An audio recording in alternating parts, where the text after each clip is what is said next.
Jonesy, we're back with the support of our good people at Ned's for what could be a history-making day for this podcast again. Yes, we're going to the Queensland HQ Eagle Farm to watch our girl, the second at Portsea, go around in the last. And I'll tell you what, she's at a juicy price for the good people at Ned's. I'll have to thank them in person for giving us those odds post-mortem when she bloody screams home and brains them. Yeah. She's clearly the highlight for me, but the undercards in Sydney and Flemington are pretty good as well.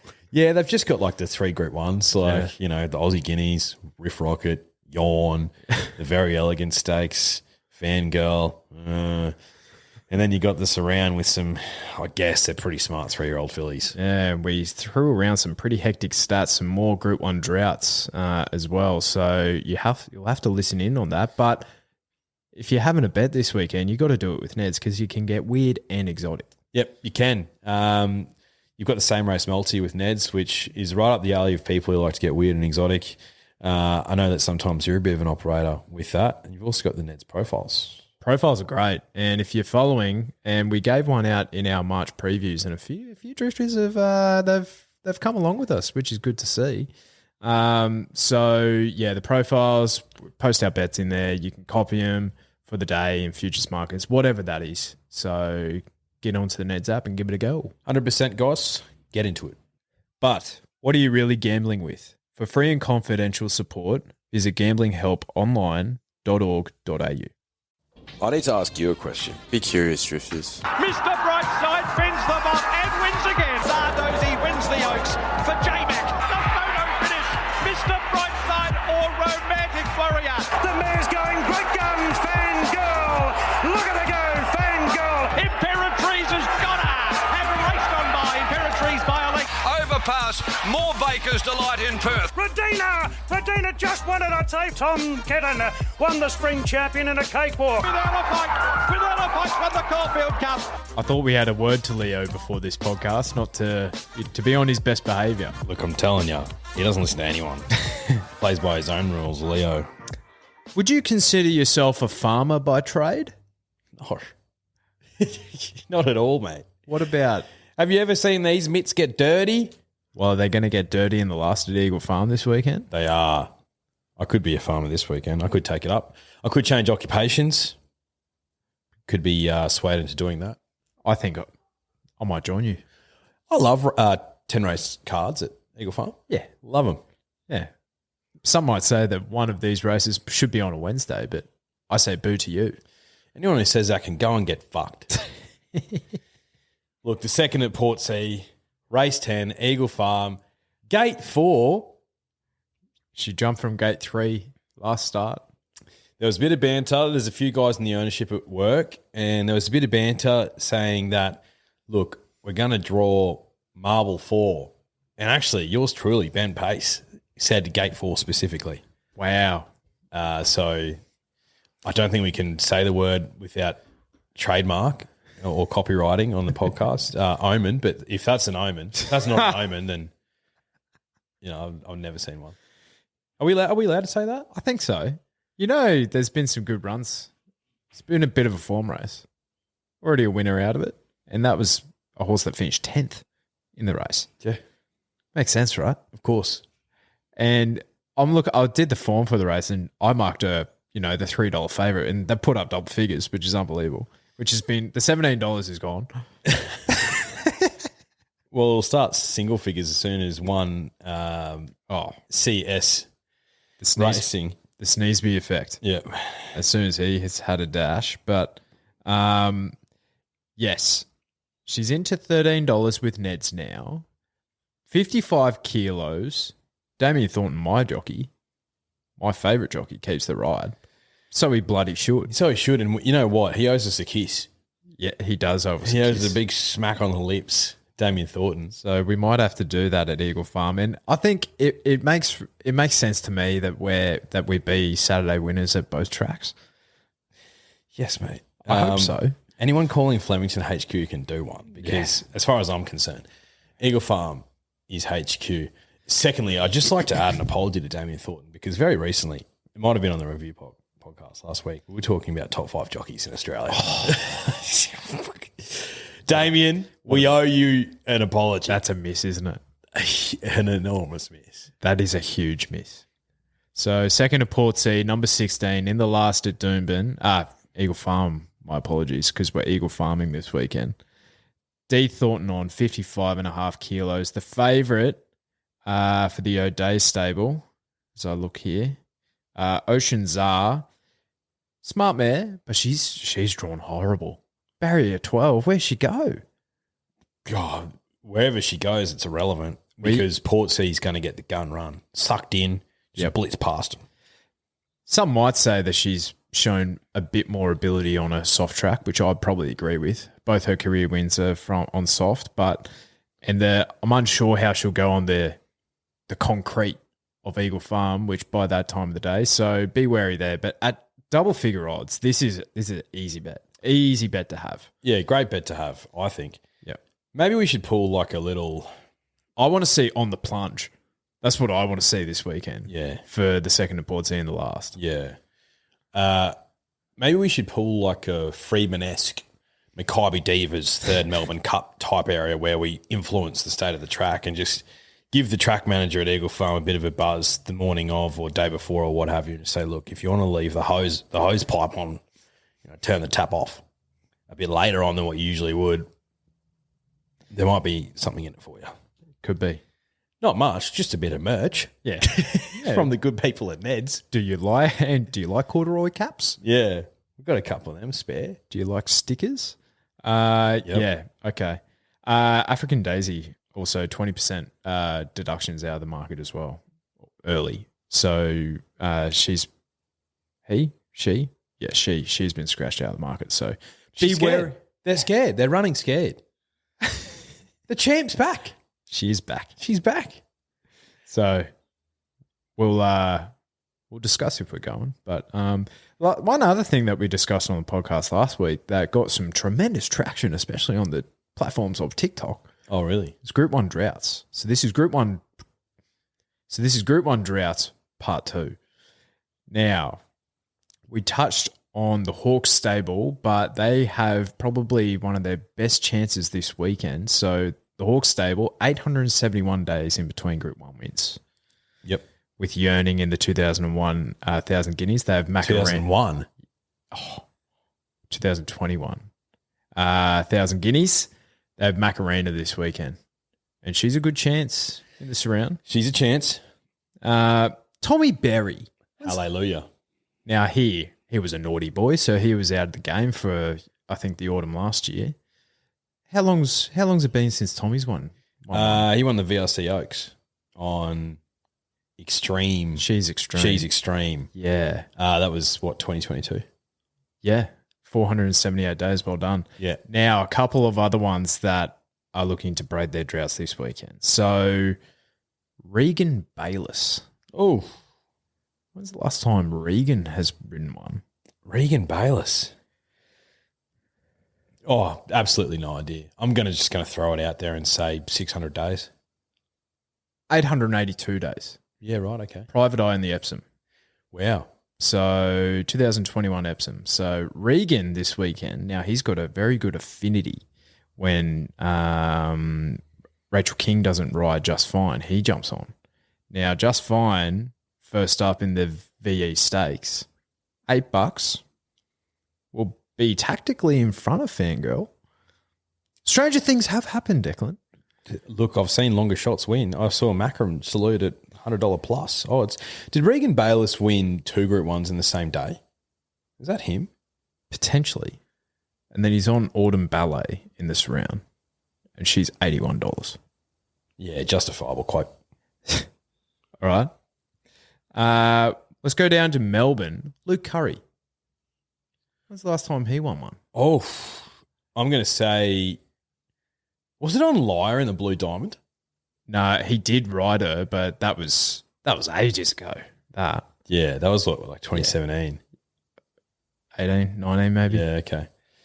Oh, since then, I'm not entirely sure. I know he rode Mr. Brightside in the All-Star Mile, but that doesn't count at all. It doesn't count at all. Let's go with 600 days, just my stock standard answer. 1,092 days. Sheesh. Sutori. You're kidding. In the Newmarket handicap. I remember that day clearly. Matthew Dolan, your friend Luke. Your good mate Luke Curry. Now, this one, a lot of punters will be hoping that he breaks his duck here. Chad Schofield. Oh, Chad. I would be shocked if he knew this.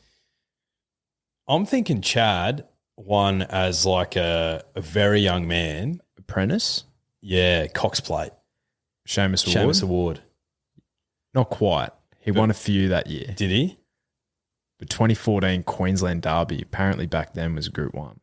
Sontag. It's the first time I've heard of that horse. 7th of June, 2014. 3,546 days in between drinks. Gee whiz, Chad. And he's on the $3.50 favourite, Learning to Fly, in the Surround Stakes. How tight is his arsehole going to be this weekend? Jesus, a fly just flew in front of me and my life flashed before my eyes. Yeah, tight. Luckily for him, she's drawn a gate. Yeah. Which makes it a little bit easier. He gave her an absolute peach of a ride, did everything but win last start in the Lightfinger Stakes. So hoping a little bit easier. And also, there's two sides to every coin, Daniel. On one side is good luck, and on the other side is shit terrible luck. And he was heading into the Golden Slipper on a really good chance in Learning to Fly last year. What happened? She just was all over the shop. It's a comedy of events. Yeah. I wouldn't say a comedy for Chad. Very dangerous for Chad.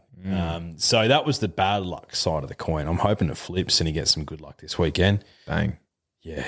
Well, that's what I'm hoping. Why don't we do this around? Yeah, we can get into this around if you want. Why not? Race 8 at Randwick. So Randwick is in the true position this weekend, as it bloody should be.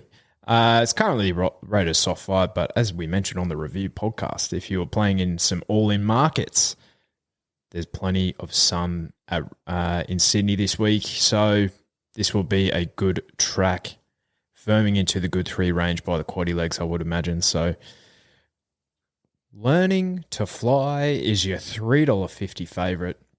Barrier 6.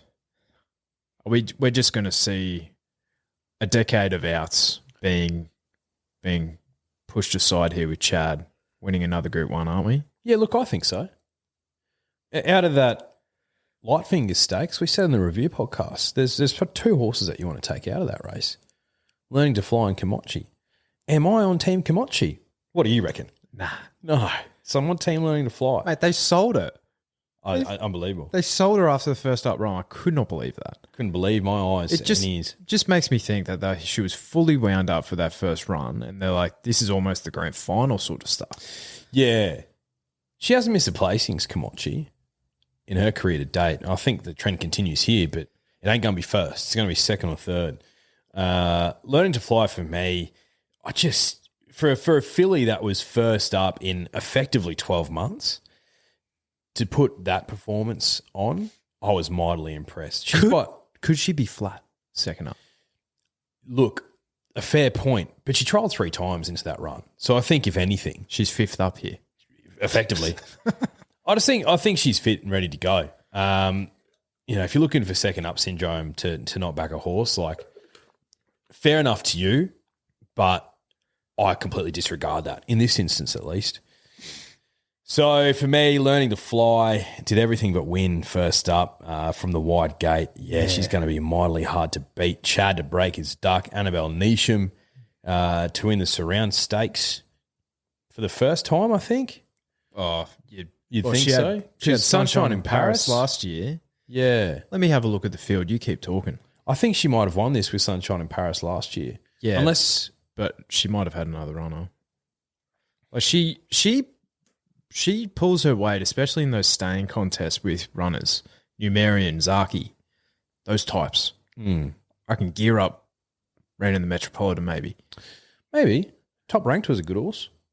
Yeah. I reckon he was probably one of her best. Yeah, just tendon. another injury. And where is he now? Doing some of his best work. Yeah. But there you go, another injury to a great horse. I was thinking about some more today. Arcadia Queen, Probabile, 2 horses taken away from the track before their time. Anyway, so, yeah, pretty basic learning to fly for me. I think from that gate she'll be forward to midfield. She's going to track Komochi and Tropical Squall and Tis Invincible into the race, get a really lovely seat, and she just needs to get out at the right time. She'll be putting these away. She's $3.50 with the good people at Ned's. Look, would I have liked a little bit more cash? Yeah. Am I happy to bet in at that price? I am. Did I take a better price before the gates and the field was finalised? Yes, I did. Yes, I did. Because I knew I was going to back her, regardless. Up here for thinking. Drifters. Would you be on the same page as me, or are you going in a different direction? The way I looked at it, there's two horses that I think you want to be with. Learning to Fly is the only one I want out of the light fingers. I think Komochi had the run of the race. Learning to Fly should have won, but Macarena is easily the second pick for me. I thought she was fantastic wide, no cover against Cabolas and those and NCAP's come out and run super. She beat Celestial Legend that day by 1.5 lengths. What did he do on the weekend? Absolutely brained him. So I think you could make that case, although she was given a bit of weight relief at that set weights and penalties in that race. On equal terms here, but back to the fillies. So where am I ending up here? Barrier 13 is horrific for her. And the 1,400 metre start at Randwick, from what I can see, I think there is about 2 furlongs for them to find their position. So it's not horrific. But at the same time, this stable, the Hawks stable, they bitch and moan like no one else when they draw a poor gate because they're like, well, there's no other option. We're just going to have to go last and pray that she's good enough. Well, okay, you do have another option. Go forward and try. A lot of our races are run at today's speeds anyway. Try your luck. Give it a go. Because her run against NCAP when NCAP was like $1.50 in the spring was sensational. Now, she only beat the likes of Razors and Snap Back. So, in reflection, is that form any good? I don't know. But she beat home a lot of smart colts first up. So, I like that alternative film line, but I think the Light Fingers is the best. So, Learn to Fly on top for me, first time ever. Macarena in for second. I think Komochi will hold on for another Group 1 placing. Since she's been ridden on the speed, I think she's far more reliable because she was just chasing home the likes of Tis Invincible early in the spring. And I think J-Mac on Tis Invincible, there is a little bit of juice in that donut, I reckon. $6.50. I could see her out to the 1,400 metres doing some of her best work. 100%. If I was going to steer you into one of odds drifters, it'd be number 10, Roll on High. So she was the filly who won Cup Week. Strange that she's first up.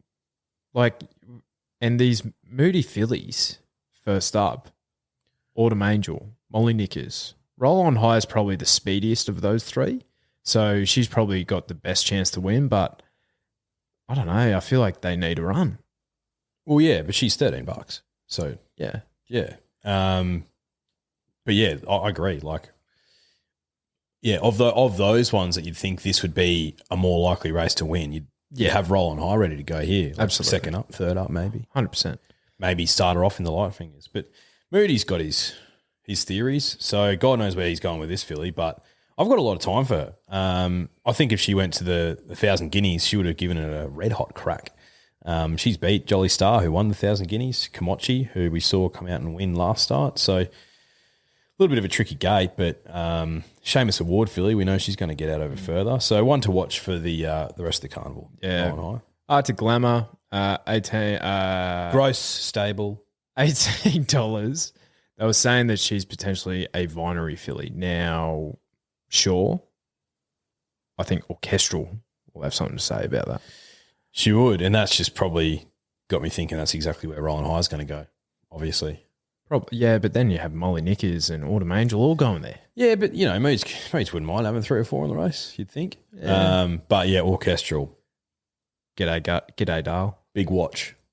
Let's go back to race 7, the Verry Elleegant Stakes. J-Mac, Chris Waller, the connections, they would just be so keen to win this. Oh, God, yeah, they would. And so it's funny how often in racing these sort of stars align with each other. Yeah. And I was literally thinking before the race, I was like, would a terrible barrier dim Fangirl's chances?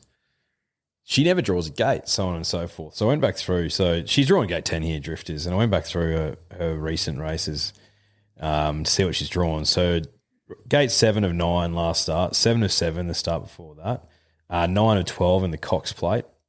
Drew a gate in the King Charles. We saw what she did there. Gate 10 of 11. Whatever that. The 7 Stakes. Yeah, whatever that is. 10 of 16 in the Winks. Yep. And then before that, in the Doncaster, Yep. 17 of 20. So, look, I can going back further. Like, she drew gate 17 in the Golden Eagle. This filly can never draw a gate. Yeah. Yet she's managed to put together a record where, with her pattern as well, she's won 30% of the time. So, smaller field here, and what she showed first up in the Apollo, that she's at a point in her career at the peak of her powers where the gate doesn't matter. At least to me in this sort of race, especially with J-Mac on. Like she'll go back, but I think he'll just pull the trigger earlier than what he usually would and just have a sustained sprint. They just fly for him, don't they? Yeah, and it's just like getting into a rhythm with these horses. Like Huey, we saw Huey on Winks do that. Like a few of them do it for Jamie Carr as well. J-Mac's just got this uncanny knack. There's a reason why they put him on the shorties. yeah, He just gets them in the perfect position. Like one thing I think we failed to actually say in the review of that is her smashing the clock in that last 600, 200 meter sectionals. Like J-Mac wasn't moving on her. She was doing that by herself. She was let down. She was let down. Probably 300, 400 meters. Like to go. Like he wasn't giving her a nudge at all, and could have put up a massive rating figure if he got everything out of her. And she's a better miler than a 1,400 meter horse, I think. So yeah, you're not getting any meat on the bone at $1.55 with the good people at Ned's, but there's nothing else that I want to bet into in this race. Like Just Fine is interesting because he started like a $3 favourite against Alligator Blood and whoever else in that Group 1 at Flemington or the Caulfield Stakes, so the Might and Power, I believe. Market loved him. Just came to the end of prep there. But prior to that, especially first up and second up in particular, over that mile to 2,000 metres, he was dynamic. He was really, really smart. So I have a really big opinion of this horse. Barrier 2, Regan on, do I foresee a universe where Fangirl can't reel this horse in? Potentially, because a rock hard deck probably presents itself with an opportunity for there to be a bit more of a leaderish bias on the day. Potentially. If the rail's on, Just Fine's going to be awfully hard to get past. Am I going to put my nutsack on the line, put him on top, and suggest that Fangirl is going to get beaten by Just Fine? I don't think so. Like, I'll have playing the Quinella. That's how I'll play the race. Yeah. And I'm not taking $1.50 on Fangirl just because of her pattern. Barrier 10. Too many other factors out here. A tissue is dual accepted for the Blamey down at Flemington as well. So, we'll probably know Saturday morning about 7:27 when that comes through. Yeah, I saw an interview with Chris Waller this week. I can't remember where I saw it, but basically asking him, so what's the plan with Riff Rocket after the Australian Guineas? If it goes well, will you stay down in Flemington or will you take him to Sydney? And he's like, I'm not sure. we'll nominate for everything. Ask about a different horse. Yeah, I'm not sure. We'll nominate for everything. It's just Come on, mate. come on, mate. Give us a chance. Yeah. Anyway, yeah. So Fangirl's definitely the one, but I'm not betting on this race. All right, let's get into a contest where there's another Chris Waller shorty, but I could see Universe with a bit of a, not a blowout, but not a shock result, but another good horse winning in the Australian Guineas at Flemington. The other Group 1 on the card, so 1,600 metres Group 1 for the 3-year-olds. Set weights, Riff Rocket, Craig Williams has drawn barrier 9, perfect for him, just to get him rolling on down that straight and getting him winding up. Yeah, I think so. $2.40 at this stage, that's a bet for me. He's just going to be so hard to beat.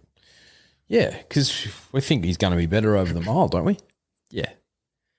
Yeah. He was dominant first up. That's a dive in. That's a dive in price to me. Like, okay, what are you concerned about here? King Colorado? No, he beat him fair and square. Yeah, but the King is I reckon he's a better miler. He was third up going into the JJ Atkins. And that was his first prep. I think there was still a unknown caller.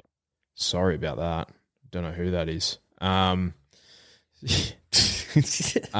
So apologies. Yeah, third up in the JJ. I think he's going to run a decent race here.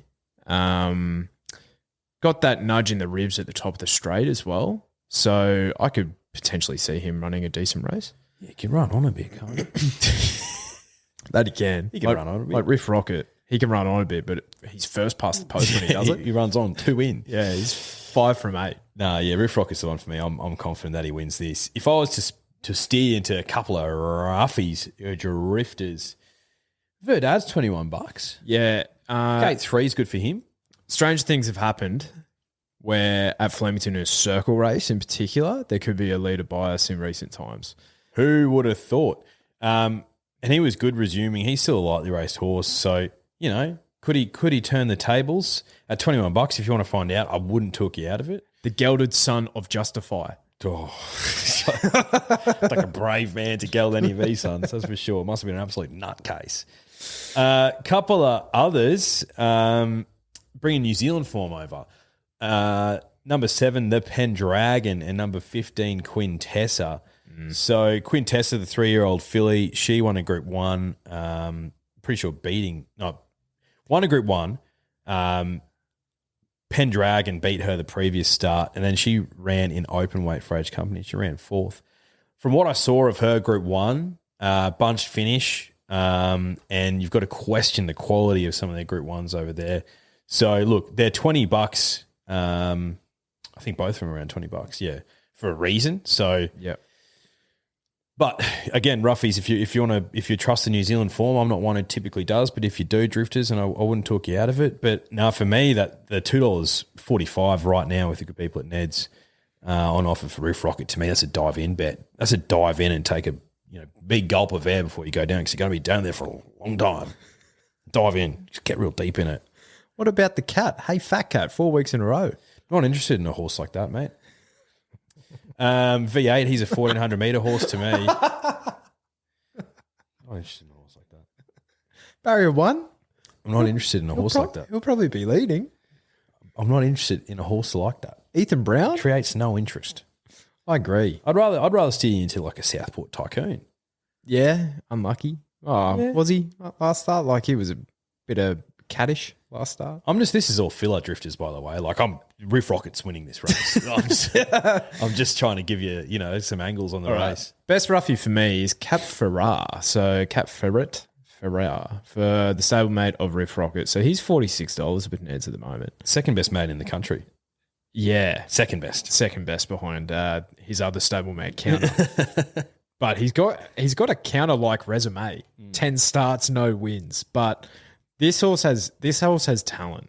He has a lot of talent. Now he can run on a bit, but he was from an impossible position at the top of the Flemington Straight. 1,400 metres, far too short. The son of Schnitzel. Getting out to the mile here will definitely suit him. Love Flemington for him as well. I think he'll close the gap, and I think he'll beat home the likes of like your Otargos and that sort of thing. So I want to be. He's one for your Ned. Same race multis, I reckon. Cap Farrar. Yep. Now let's go back to actually. Let's stay at Flemington, I reckon. Yep. And let's preview some of the undercard. So Flemington. Let's go to race 4, the Furphy Trophy. I reckon you've had a couple of those before, the Furphy Trophies. A couple of them. Responsibly. 1,000-metre listed race for the 2-year-olds, set weights and penalties. Bold Bastille beat home. I think she's the only horse to beat home, the Blue Diamond winner. Yeah. She absolutely brained her. $2.20 is awfully short for what was, on face value, a really disappointing first up run. It was. And she pulled up lame, Bold Bastille. So, and she's drawn gate 1 here. She's going to lead again. I think the 1,000 metres is a tick for her. $2.20 is pretty short, but like I think she's the logical starting point in this race. So you're trusting her to bounce back. Could she be a filly that loses this and goes on to do absolutely nothing? 100%. Like 100%. There's heaps of them. There's a lot of them. Early hype, and it's not met. There's one that I could steer into, Drifters. It's actually dual accepted, I'm pretty sure. I'm not going to sit here on my podcast and not tip a horse that is named after this podcast. Exactly. It's dual accepted as well because, you know, we like to hedge our bets here as well. Number 5, Drifting. Who's the stable? Yeah, Snowden's. Yes. Soft hands J Carr on. Like, I absolutely have to bet on this horse. 100% you do. If you like the dribble that we go on with, you have to have a bet on this horse as well. Yep. For our sake. And I actually liked its work first up on debut. 3 wide doing a hell of a lot of work. Doing a lot of work. J Carr on 55 kilos. Like barrier 9, I've seen worse bets. And Yeah, mate. Yes, mate. And I love... I bet on bloody Young Werder the other week. That's a worse bet. And I love that they stick to the 1,000 metres as well instead of going up in distance after that bit of a gut buster. I reckon she could be dynamic enough over the 1,000 metres to get the job done here, Drifting. Yeah, easy bet. Easy bet. On the Drifting. $5 with Ned's launch. Launch responsibly. Yeah, please. Now, I included the English Sprint in this preview as well because I thought it was a nice little race. Now, race 7 on your program is that English Sprint. Estriella is accepted for this race, $4 favourite. Caboolus, the newly talented Caboolus for Bjorn Baker. He's turned this horse around. Now, where is Estrella drawn? So they're on the opposite sides of the track. Caboolus has gone grandstand side. Estrella's gone midfield. Gate 6 is a good gate down the straight. It's not bad. Where'd you land? I've got no reason to jump off Estrella. She was brilliant, wasn't she? Was great. Bloody Blake Shin just took her wide and was like, I'm on the best horse. I'll take her wide and I'll win with a leg in the air. But Caboolus was great too, first up. He was fantastic. So, like, I've got, if you want to put Caboolus on top, he could win. I'm not going to begrudge you. But, if I'm tipping a horse on top and she wins like that with my cash, like I'm riding that wave until I get dunked by said wave, which could happen this weekend. And plus, I was buoyed by what Kieran Maher said. He was like, "Oh, yeah, I got a lot of time for this filly." 11. I like that she's gone 1,100 up to 1,200 as well, whereas Caboolus is staying at the 1,200 meters. He's a toppy. Look, she's basically weighted the same as a filly anyway, but I'm sticking with Estriella.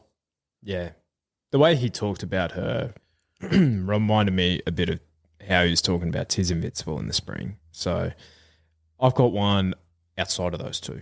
Now, can you believe that someone by the name of Nathan Doyle has never been to Flemington? Ever. What? Never. So this is the first time he's ever going, and he has a runner in the race, number 16, Midnight Opal. So had a look at this colt's work. Now, he was he was finishing off pretty nicely against the likes of Mumbai Muse in the Brian Crowley at Randwick in the spring.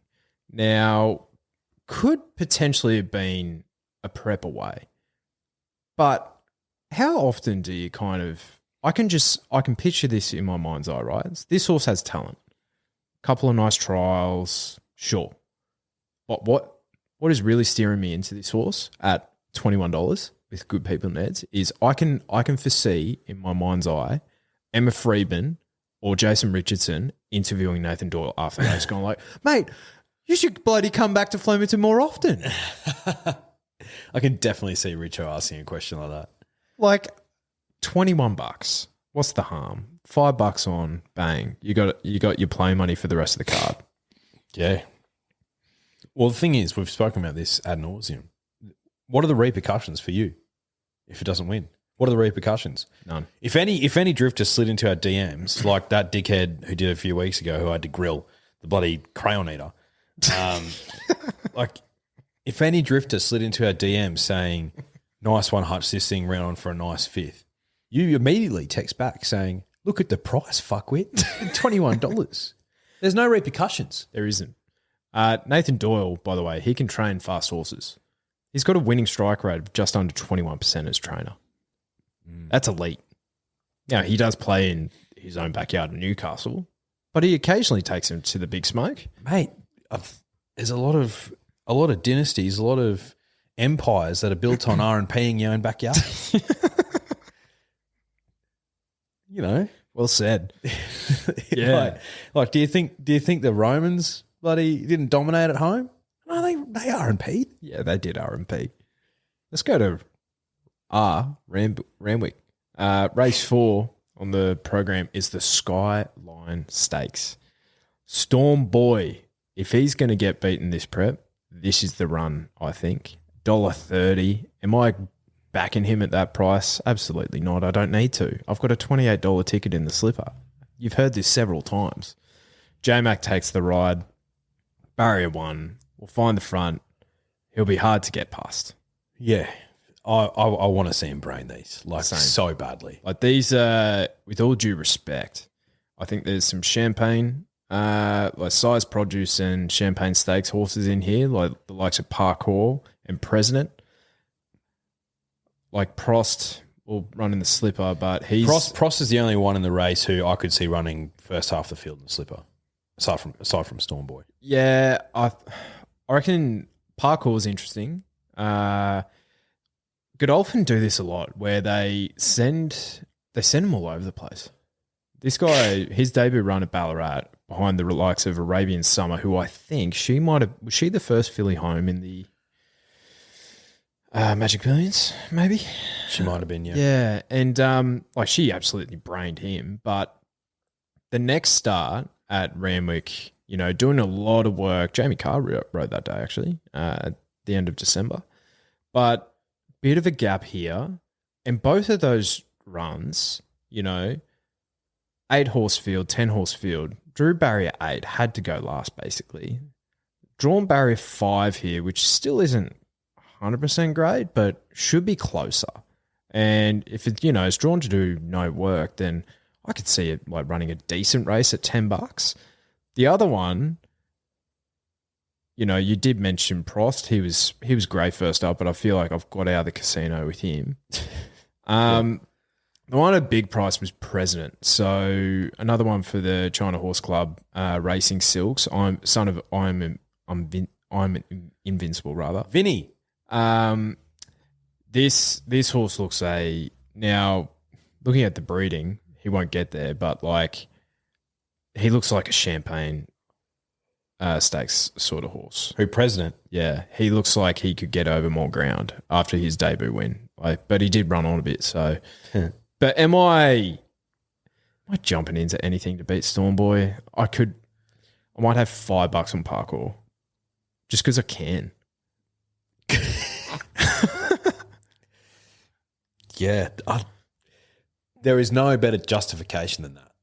I'm going to have $5 on this thing purely because I have the ability to.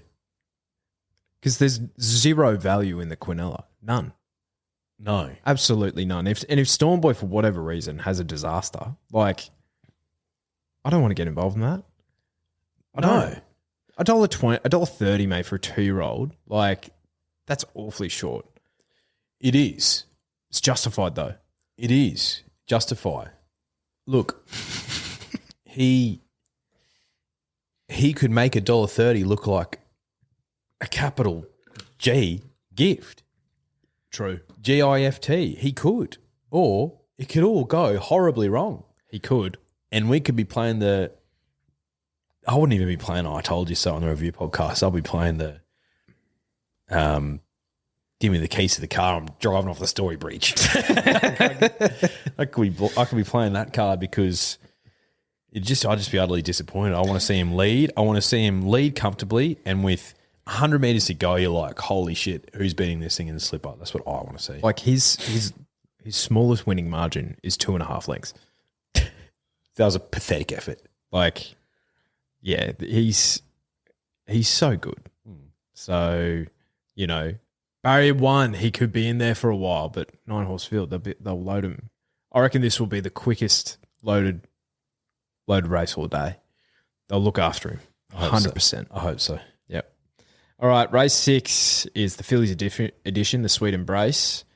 Set weights here, 1,200 metres. I could not get Manal this short, $2.10. I thought that was ridiculously toxic odds. That is ridiculous. Well, drifting's up here at 20, so that'll be my bet. Yeah, 100%. If it's up here. But look, I thought Castagna was pretty good beating Embassy last start at $7. Sure, the Blue Diamond form, like, she did run second to Lady Camelot Manal, but she got brained by 3 lengths. Like, if the likes of Castagna or, you know, if drifting was there, I feel like they could make up that difference in them being defeated. You know what I mean? So there is absolutely no way. And if this horse wins at $2.10, so be it. It'll be without my money on. Castagna, as you outlined, barrier 14 stinks, but it's a get back horse anyway. So, you know, hopefully Zach, they can run on through the middle of the track and we'll be given a chance. But if not, drifting, easy choice, easy bet. This weekend's looking so straightforward. All right, race 9, the Guy Walters Stakes, Group 2 for the mares, set weights, penalties. Oh, we forgot a race at Flemington, which we definitely blame me, but we'll go back. Okay, we'll preview that last because it's a good race. Your girl, Jewess. Yeah, she wants further than this. Set weights and penalties. I wouldn't be talking you into $5.50 about her. Like, could she put this field away? Yeah, she could. Hinged at $3.50. It doesn't make any sense. She looks like a horse who's ready for the bloody breeding barn. Mate, she's had the last 12 months, 8 starts for no placings. Bizarre. $3.50. This is, to be fair, probably one of the easiest races that she's contested, but you can leave me out of her. Oh, no, I completely agree. Well, that leaves not many, right? Alentia? Like, yeah, Is this the race for her? Logical next choice, isn't it? Yes, I think so. Weighted well, 1,400 metres, draws a gate. You could argue that Tommy Berry didn't do his best work on her last start. You could argue that. The protest would suggest that was the truth. Yeah, I think he was clutching at straws a little bit with Samana. But Samana was the rock hard fit mare. Well backed on this podcast. So I think Alentia is the one. $2.40 is probably what you want. Yeah. I wouldn't want any shorter. Yeah, I would agree with that. If you want one for your multiples, now this horse is also dual accepted. Number 6, Osbred Flirt, which I know you won't agree with, but really stylish first up win in the spring against the likes of Ivan's Hero, who's been jumping out quite nicely at Flemington. She is accepted. There's a hell of a race tomorrow. I think it might be at Kembla, maybe. It's on Thursday, but mate, she goes around against Straight Acer on a Thursday in the Country Championships qualifier or something. So hell of a little race there. But if she lines up here at $12, if she can capture her first up form, she could win this. 100%. Yeah. Now, in the last, the Liverpool City Cup. Group 3, 1,300 metres. If I thought Coal Crusher was a decent chance in a Canterbury Stakes, well, he's probably not going to go there because that race would be next weekend. But $5 here. He'll look awfully. I reckon he'll look the winner. About 200 from home. Coal Crusher. He'll look the winner. Do you know what frustrates me? Seeing Kovalika in this race. Oh, mate, I saw Rory Flanagan, right? So expert UK analyst and loves his Australian racing as well. Good analyst, good insight, controversial insight at times. That's good. You've got to have an opinion. But he's like, so who's Chris Waller? Which one of Chris Waller's stays is going to target the Doncaster this year? Egg Tart, Shared Ambition, Kovalika this year. It's frustrating, mate. So frustrating. Yeah, he's like, can he win a Doncaster? Yeah, he can. But he's a 2,000 metre horse. He can win a Cox Plate. Kovalika. Yeah. He doesn't know how to manage this horse as it stands right now. Are the ownership pushing for it? Potentially. In our experience, debatable. Look, what do we know? Ultimately, what do we know? He could come out and win this and we could look like absolute dills. But we just, from everything we've seen from him, is screaming 2,000 metres. I agree, Declan. Get him there. Don't start him at 1,300 metres. Doesn't make any sense. So look, in this race, there's a horse who's working through his grades. Smart. Yeah. The chat. Win chat. Like this is, I'm not saying that is he the best horse in the race. Definitely not saying that. But he profiles like the sort of horse where he could steal this race against better horses. He's third up, well weighted. Like he puts himself into the race. Yeah. You know, at $5, I'd be willing to find out. 13 stinks. 13 is very stinky. I'm hoping that he sort of follows Coal Crusher across and just gets the maybe, 3 back. Yeah. A bit of cover. Yeah. Off the fence. Yep. What are your thoughts on Golden Mile in a race like this? He was the other one. So I would definitely be putting him into my quaddie. So $11, a total forgive first up. I think he was so good in the spring. And I think he's better suited to this 1,300 to 1,400 metres for Golden Mile. First up, he was coughing after the race. That cannot possibly help him. Forgive him.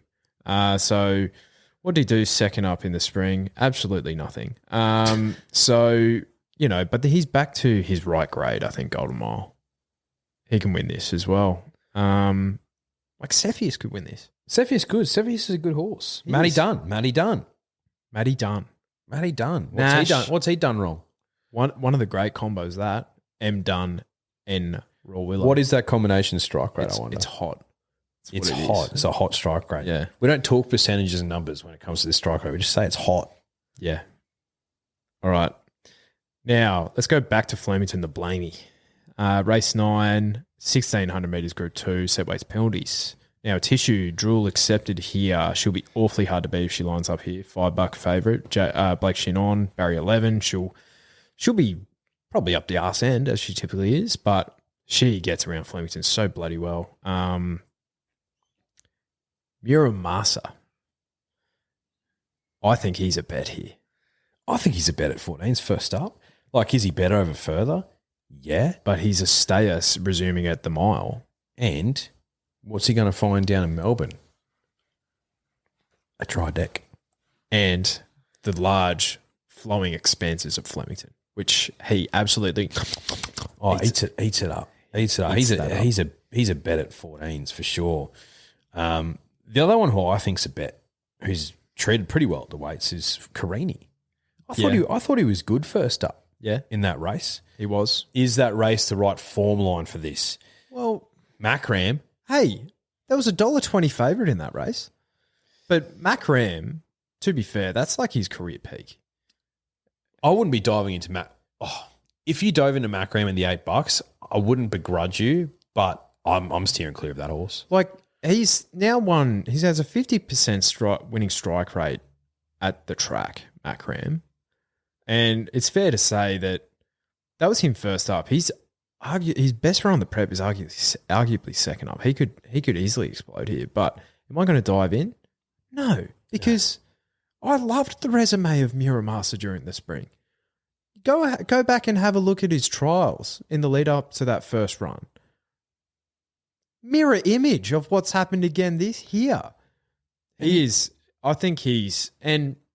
sure, what did he beat first up at that Flemington meeting during the spring? Not a hell of a lot, right? Gregor Lemo, who has a bit of caddish behaviour, Mac Tube. But there was still 6 horses that came out and have won from that race. I look at this field, right? Barclay Square.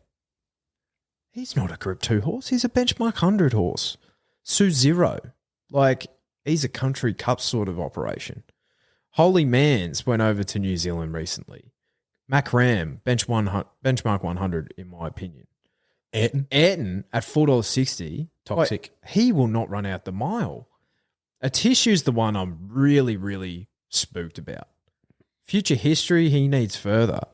Again, he's resuming at the mile, so that's probably into his hands. But I can just see there's not much speed in this race. I could see Future History going forward. I could see Sue-Zero going forward as well. Muramasa, buckets on, who just gets on so well with this horse. Camp behind him and just grinds away from the 500. Bang. See you later, baby. If he didn't have a centre mine on, I couldn't live with myself. You couldn't. I couldn't live with myself. No, look, yeah. I think you've nailed the race. I wouldn't be diving into a Tissue at $5, personally.